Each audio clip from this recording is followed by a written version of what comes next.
Hello and welcome to today's episode of Two Pigs in a Pod, a podcast for the people of Glazing by the people of Glazing. I'm your host, George, and it gives me great pleasure to welcome onto the show today, David Jennings. Welcome to the show, David. Yeah, hi. Yeah, welcome everybody. Thank you. Well, as we always do, if our first question is for people to introduce themselves and what they do within our industry. So, who are you and what do you do within our industry? Well, as has just been said, my name is David Jennings. I am the founder and the CEO of the UAP Group. I am the CEO. As CEO, I look after the strategy and direction of UAP and just making sure that we are on course as a business. And UAP are a hardware business. Perfect. And going back to the start, how did you first get into the glazing sector?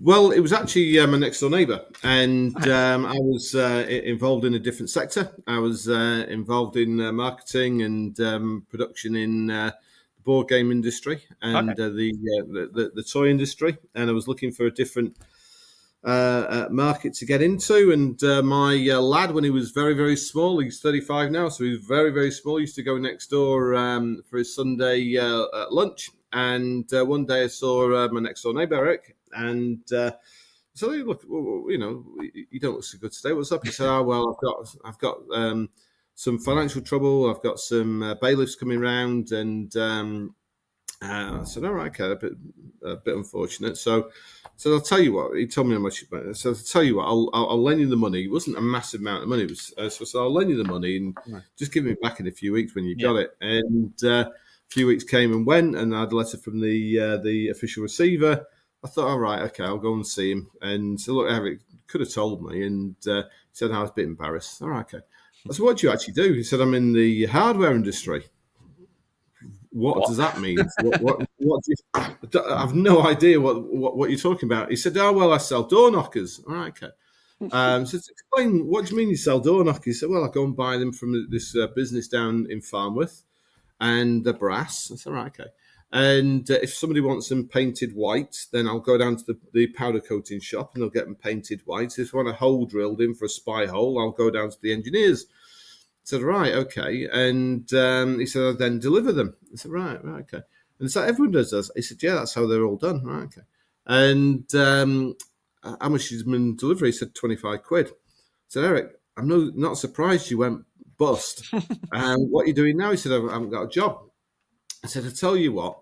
I said, I'm interested in going into the door industry, the door hardware industry. Yeah. And do you want to be my first employee? We'll start on Monday. And he said yes. And basically, that's exactly how it started. Amazing. So it started with a single door knocker. Amazing. And what did you know about the sector? Obviously, you say you wanted to get into it and, you know, speaking to your next door neighbour, but what did you know about the industry at the start? Absolutely nothing. Not a sausage. What I did know is that it had more of a history, or more of a long-term history than going into or staying in board games. At that time, the board game industry was going through flux. You had the American stuff coming over, like The Simpsons and all that sort of merchandise, and so the stuff in the UK was sort of getting out of fashion. Computers were in their real infancy, and people were going toward. I could see that sort of becoming electronics. Starting in its infancy, so I knew there was a sort of a limited market really for that. Yeah. So it seemed to me that it would give me more opportunity than the market that I was in at that particular stage. I could see from what Eric was telling me at the time that it didn't make any sense to do what he was doing. What we needed to do was go and find a source to actually bring these things in ready done, so that if somebody wanted the one that was white with a hole in, it was already done at the point of manufacture. So that was as clear as day to me.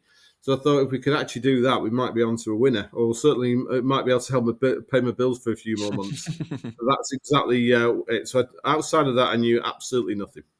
Nice. And do you think this might be a question of absolutely not, but do you think you've brought anything from your previous career working with board games and, you know, into what you maybe from a business point of view that you brought into UAP in the glazing sector?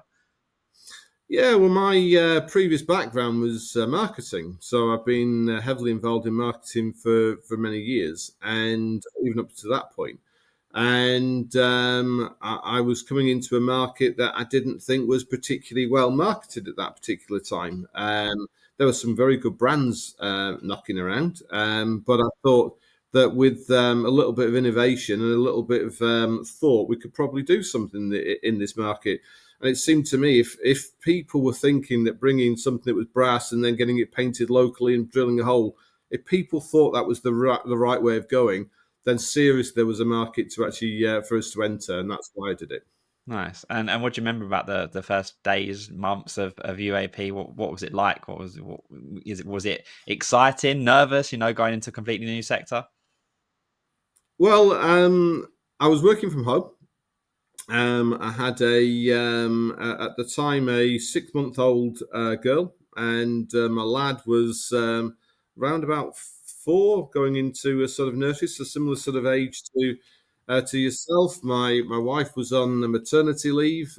She was a school teacher, and I was going into this new market where I was investing at the time, which seemed a fortune at the time, which was £5,000 in stock by sending money by wire transfer to India, as it was, to a supplier I'd never heard of, to someone I'd only spoken to on the phone.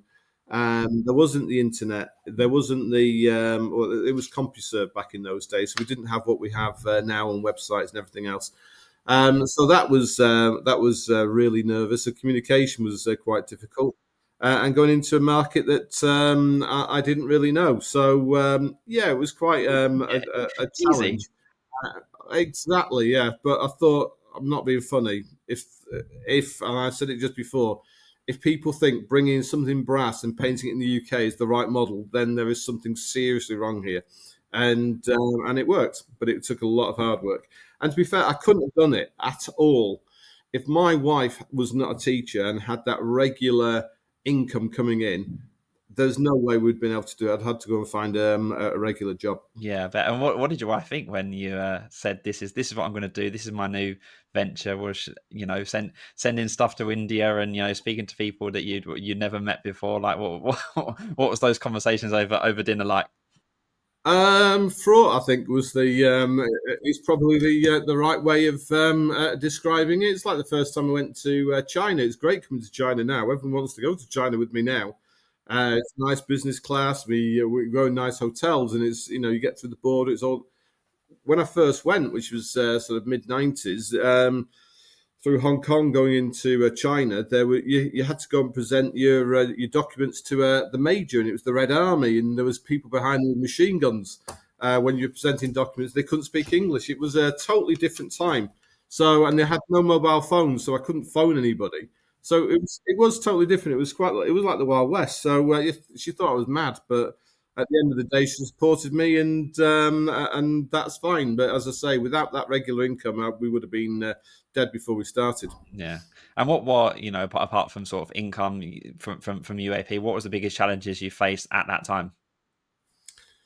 I think the biggest one was a lack of product knowledge. Yeah.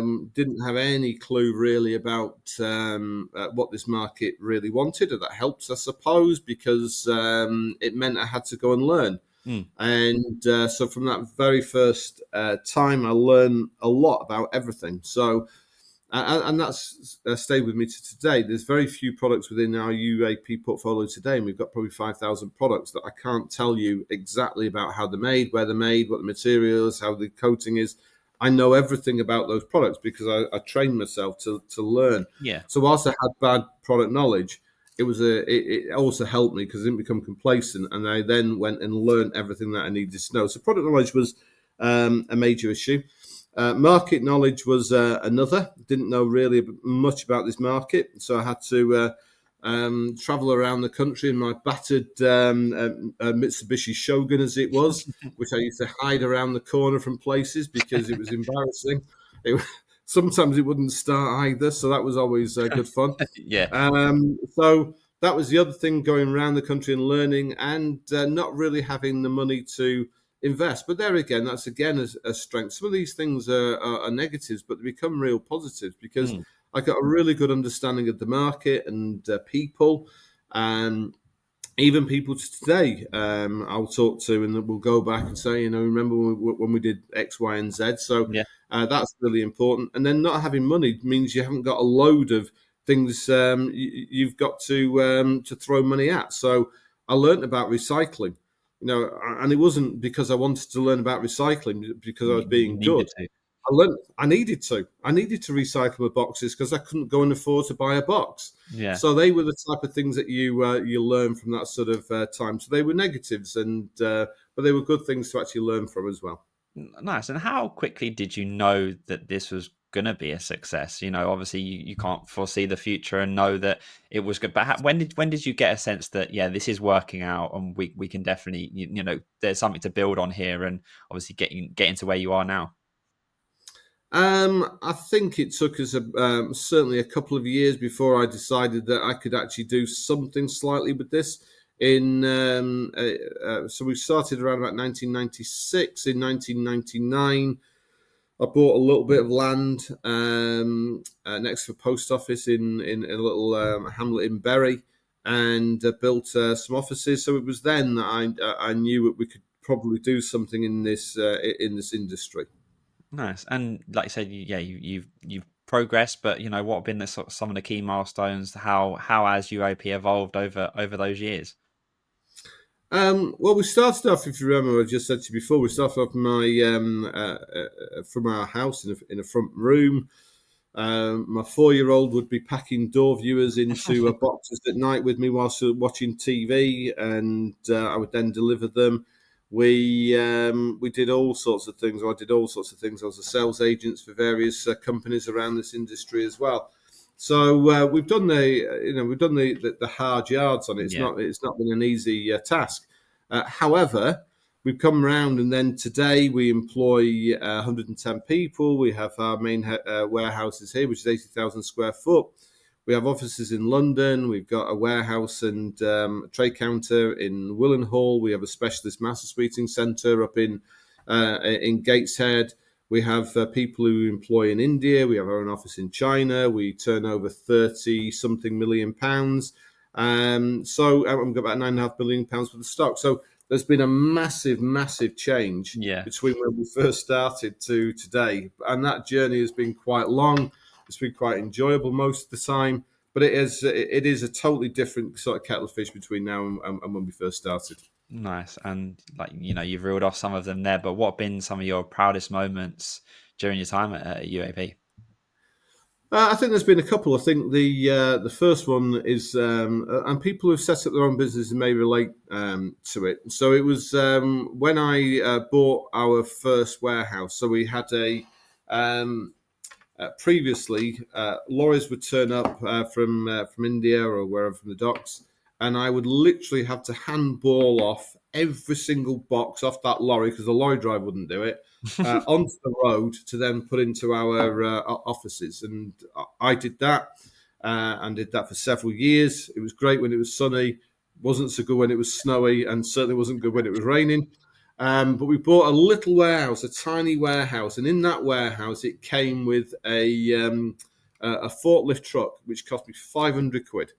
And that forklift truck was the first time we were ever able to take goods off a lorry without having to handball it. So that was a proud moment because I knew we were advancing somewhere and doing something. So that was really important, quite a step. And I think really the Allegion deal that we did. I know we might come on to that later, but the Allegion deal. I mean, it was to actually be to be acquired by a company of that stature. Says something about us as in our journey and where we are, and I think that was a really proud moment for us as a business. Nice. And like you said, UAP has changed dramatically over the 25 years, but the industry's changed as well. So what have you seen in the industry that's changed, like especially within hardware? How much has it changed, and what have been sort of the key things that have changed? So within the industry generally, and not just hardware, I think the industry's become a lot more professional over that sort of 25-year journey. There used to be a lot of dodgy companies 20, 30 years ago, and the industry seemed to cleaned up its act massively. Boardrooms are much more professional now. There is management teams which are much more professional. The marketing is much more professional. People seem to care about their physical product they're putting into that market. So the whole industry is now a professional industry, and I don't think anyone would really say that of the industry 30 years ago. There were some really good companies 30 years ago, but there was also a lot of companies that needed to go, and indeed over that 25, 30-year period they have gone.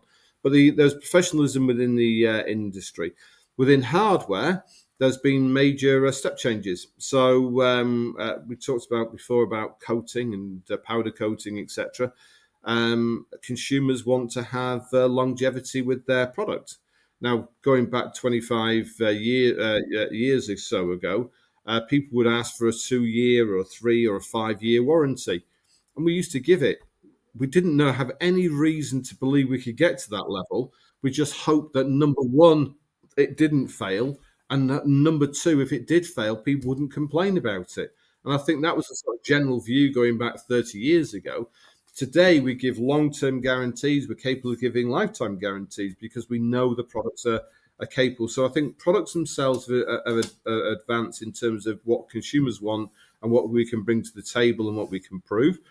I think the industry standards have changed massively. So the likes of Secure by Design, so John Cole there, and the likes of BSI have done a brilliant job enhancing security within the home.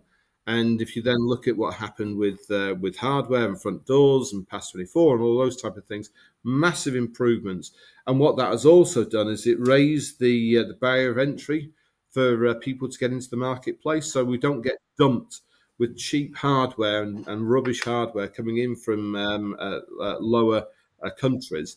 The barrier is much, much higher. They have to get to a certain state. So that's a massive improvement. I think those organisations have done brilliantly.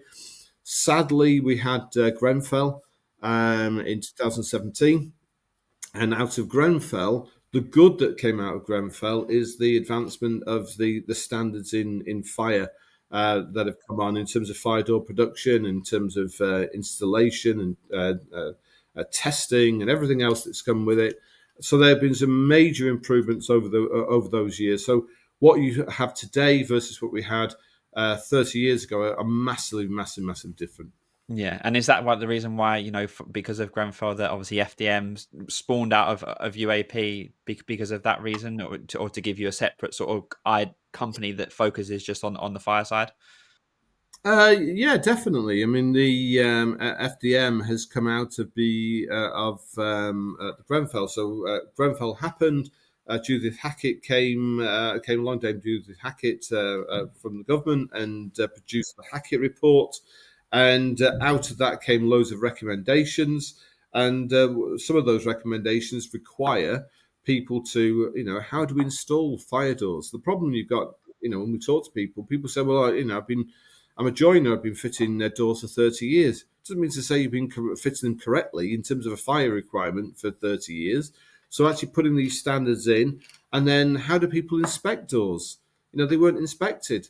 Now, are the door closers working? Have they been discontinued? Are they shutting properly? So those inspections have come in, and FDM is pulled together everyone from the industry. So it's almost like Switzerland when you come to FDM. It's not just about UAP. This is about anybody and everybody within the industry, and they've contributed towards FDM, and it's an industry thing or event where people come together, put the products together to actually better the industry. So FDM has come directly out of Grenfell, definitely. No. And moving on to speak about sort of the start, I guess, of you.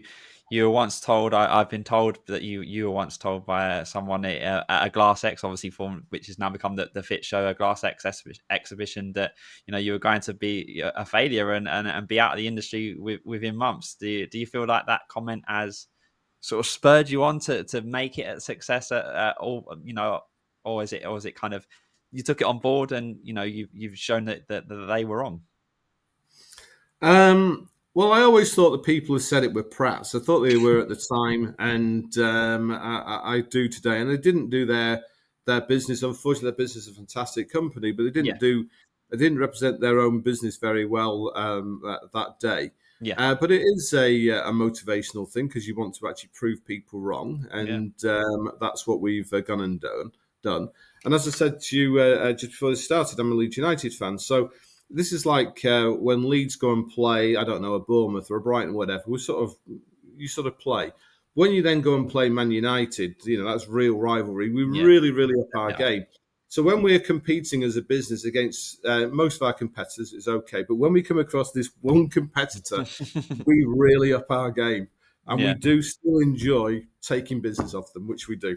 Nice. So And yes, it has been a motivational thing. yeah. It was all good. So I thank Yeah, them actually. I think that's fair enough. You can't always appeal to everyone. Some people are going to say that, yeah, you're not right for the job, you're not right for the industry, but the proof is in the I pudding thought it now. was I just thought it was weird that these two guys are more worried about this little business in Bury, and we were tiny at the time, than they were about their major competitors. If I was them, I'd be more concerned about their major competitors, not us. Yeah, nice. And moving on to, maybe they're an inspiration, but who has inspired you or motivated you, during your time at UAP to make it a success? Um, I think there was one person in the industry, and some people will know this guy, and it was a guy called Derek Mountney, and people knew him as Dell. He was the managing director of a company called Panels Plus, and then it became DP Plastics, and they were quite big in composite doors and UPVC door production. So when I first started out, I became a sales agent, selling door skins and anything to actually make a door panel, and I did that with Dell, and I learned a lot from him. He was extremely clever. He was sharp as a tack. He was a wily old fox. He was very funny, and he was just an inspiration. And he's one of those sort of people. You only come across a few of these people in your life, probably, that you would literally go and jump through and walk through a wall for. If he told me to go and do something, I'd go and do it. Just not because he told me, just because I just wanted to do it for him. Yeah, He was fantastic, and the way he treated his staff and the way he was great. And so I've always thought that Derek Mountney was somebody that I liked and appreciated. And he had his faults, obviously, cool. but he was a great bloke, Yeah. and I think he's retired now. But he was certainly an inspiration for me, and I wish him well. Nice. And speaking of that inspiration, obviously, if you were to go back to yourself, sitting in your living room, starting up UAP, or speaking to your next door neighbor, what advice would you give yourself, having now got to where you are? Well, it wouldn't be to swerve the industry, clearly, but I think the thing would be to sit down and plan. I keep on telling everybody here, plan and plan again, and then have another plan, and then have a safety net plan. You've got to do all that sort of planning. I think that's the most important. And I suppose it's easier for me to say that now because I'm reasonably okay in this world, whereas back then I was sort of struggling every single day to try and make ends meet or even put fuel in the car. So, but even so, I would still go back and say, no, even if you're struggling, still have a plan, and then keep on break that plan down into a month or a day and a week, and even if an hour if you need to, but plan. Nice. And what's the biggest lesson or lessons that you've learned over your time as a business owner and within this industry? I think this industry has, and what I've learned over the years, that this industry is full of such fantastic people, some great people within this industry. And over the years, I know it's come under a lot of criticism, but and even after sort of Grenfell, come under a lot of criticism. But there are some fantastic people in this industry, and I think it takes your time to actually appreciate that. As a business for myself, I think when I look at it, one of the things I think people should realise is that you don't have to kill your competition. The market is huge. So let's say if you a hardware market, we probably got about, depending on which market research report you read between 4 and 5% of the market. That's UAP. 4 or 5% of the market. So there's 95% of the market we could go for. We don't need to go and throttle somebody every single day. There's such a big industry we could go for. And that's what we should do. And that's, I think, what I've learned over that particular period. The market is huge. and there's an international market we go for as well. So we don't need to spend your time thinking about one competitor or one thing. There's lots of things you can actually go and get your business from. Nice. And you mentioned it earlier, but obviously UAP have recently been in the news of being acquired by Allegion. Can you explain how that came about, and what's happening now? With the future of UAP. Yeah, so in 2018, I took the decision to part sell UAP to private equity to a company called Glazing Capital Partners. And they came in a sort of August 2018, and we had a 5-year plan to grow the business and then sell the business, and they would then exit and they would then pay out their shareholders and their investors. So that was the original plan. And then we got to 2020 early, and we came across COVID, and that knocked us sideways for about 18 months. And then we came across the Ukraine-Russian war, which hit us, and then we had energy bills and inflation. Then we had the Gaza and the Red Sea issues. All of these things have been sort of knocked on, and that sort of knocked out our 5-year plan by a couple of years. So there was always going to be an end goal. If you're involved with private equity, there's always an end goal. Usually, what they have is funds. They generate funds and they invest, and then they try and close their funds and pay out all their investors. So there was always going to be an end plan. But I saw last year, 2024, the Labour Party came in. I'm not particularly political, but I then saw that budget last autumn, where there was massive increases in the cost of wages and national insurance contributions and everything else that came with it. And I thought, this is going to be, with everything else that's going on in the world, it's going to be unsustainable. Then we saw Trump coming into back into the political fray. It was fairly clear that he was going to actually get elected. And I thought, we're going to have, if I stay around, if we don't sell, we're going to have to stay into this game for at least another 4 years, which then takes us well outside the Maven requirement for selling a business. They would stay in, but it just didn't make any sense. And we decided we would go for an exit, as it's called. We would sell the business. I then approached our mergers and acquisitions specialist, Clearwater, to actually handle the sale, and we then put out they put out a pre-sale document, and we had a round with a few people interested in buying us, and Allegion came in, really interested, really liked the people, like the fact that they're not very well known in the UK, but they're huge when you actually look at them globally. And I thought, these are the people I would like the home of UAP to go to, because I'm all about legacy now. I want to make sure that UAP stands and continues beyond me. And so I thought they were the people who could come and do it. And so far it's been great. Perfect. And you mentioned people that follow you on social media that 10% of the company was employee owned for people within UAP, and when that sale went through, when the acquisition went through, that you could hear it in the office. People seeing the amount of money that they receive from the shares within UAP. Like how did that come about, first of all, and how did it feel to potentially change people's lives within the company? Well, in 2018, I said to you, we had Maven acquire us, and then in 2019, I went to Maven and said, "Look, I can do this thing in 2 ways. We can actually go to exit in 2 ways on a 5-year plan. I can either do it the really difficult way, which is just me doing it, or I could probably do it a different way, where I can get everybody on board, and I'll give 10% of the business, my 10% of the business, to the staff."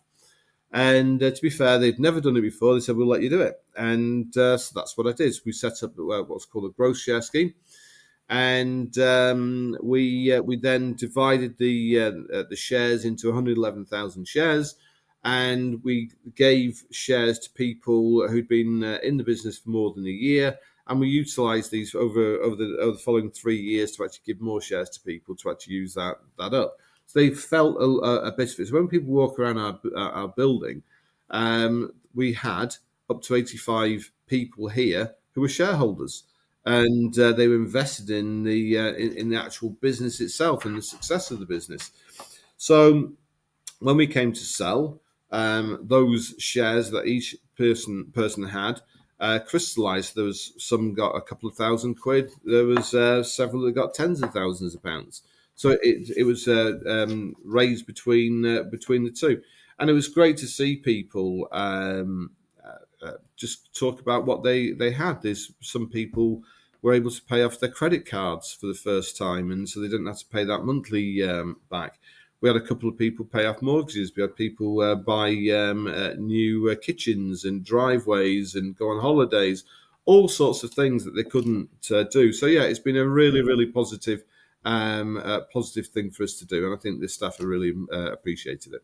Yeah, and do you feel like that the employees being part of the company, having shares in the company, sort of changed the way UAP was? Because a lot of businesses, everyone is, despite not having shares or having shares, they're all in for the business, But do you feel like it added a sort of an extra level of, this is our company, they're actually part of the company? I think the interesting thing, when people come around UAP and they see UAP, I think everybody goes away from UAP saying what a sort of family feel and what a happy feel it is, and how engaged all the staff are. And they are. And I think part of that is the fact we had so many people who were invested in the business as being shareholders, and not so much the show, so much that they are physical shareholders, because it cost them nothing for the shares. I think it was just the fact that we cared about them enough to give them shares and say, do you know what, you deserve being part and parcel of our success. And I think it was that recognition that brought that sort of feel to the business, and we still have that feel today, which is great. But yes, I think it's been really important for that. I would say to people that there is a benefit in looking at those type of schemes for people. Not all the time, but I do think there is a benefit to have people invest in the business. Nice. And looking ahead to the future, what does your role look like now at UAP and at Allegion? Are you still going to be involved day to day, or is it sort of what does it look like now? Currently, I'm the CEO of UAP, but clearly it will change. So my role at the moment in time is more about integration and helping UAP and the Allegion UK groups come together. We've then also recently had Brissant also brought into the group, and that then just brings a little bit layer of extra complication to actually gel it all together. And that's what my part of my role is at the moment in time. But what's interesting about Allegion and what we've got now is just the sheer scale of people that they've got. In the past, if we wanted to do something, it would be me or one of the team. You roll up your sleeves and get on with it. Now you've got an almost army of people that you can call on to get things done. It's quite incredible. So at the moment in time, my role is CEO of UAP. My job is to look at the strategy of UAP and help with this integration of the businesses. Nice. And lastly, how excited are you personally for the future, and looking at UAP, whatever your role may be within it? Like how excited are you for the future? So the future of myself, I'll be around for a relatively short time, whether that's a year or whatever. I will be around to make sure that this integration works, and then the business needs to move on. It's got to move on. Allegion is a different organisation to UAP. It's got a lot more structure, and I said to you just a minute ago about the amount of resource and strength it has in every single department. So there will be changes there. What is important for me is that I am all about legacy. I want to make sure, I've always wanted to make sure that the work that we've done over the last 28 years is replicated and recognised going forward, and that what we have isn't trashed by someone coming in and sort of breaking the business up. I don't think that will happen in this particular case. So I think my job of making sure that UAP has the right home and the right fit has happened. And what's happened with Allegion, the important thing about Allegion and UAP and Brisant to a degree as well, is that there's been no crossover between us. So I've never come across Brisant in my Allegion in my 28 years. The Brisant brand and the Boss brand were outside of our swimming lanes. We didn't really compete, so that was a very additive thing. Us and Brisant have never really competed. We've been in the similar sort of spaces, but ours has been mainly on new build and fire. They've been predominantly in fenestration. So it's all additive. The whole thing is additive. And that's a really important place for us to be going forwards. So I think from UAP's point of view, I think it's important. And I think it's an exciting future for the Allegion Group and the customers and all their stakeholders. For me personally, I want to make sure that when I do leave, everything is in a really good condition. I can then go off and do other things that I want to go and do. Nice. And thank you very much for the main parts. We're going to move on to our quick fire question round now, which is, if you've seen previous episodes, it's just quick fire questions and one word, one sentence answer, and the first thing that comes to your head. So as we always do you prefer talking over email or by phone? Oh, phone. Nice. Are you a morning person or a night owl? Morning. No. What's your go-to comfort food? Pasta. Nice. What's your favourite thing to do outside of work? Leeds United. This is probably the same answer. What's one thing you can't live without? Oh, absolutely. Leeds United. Definitely. What's the best career advice you ever received? There's no substitute for hard work. Nice. What's your preferred work environment? Is it a quiet office or, buzzing with people on the factory floor and things like that? Buzzy factory, buzzy place. And lastly, what would be one word or one way to describe the industry today? Professional. Nice.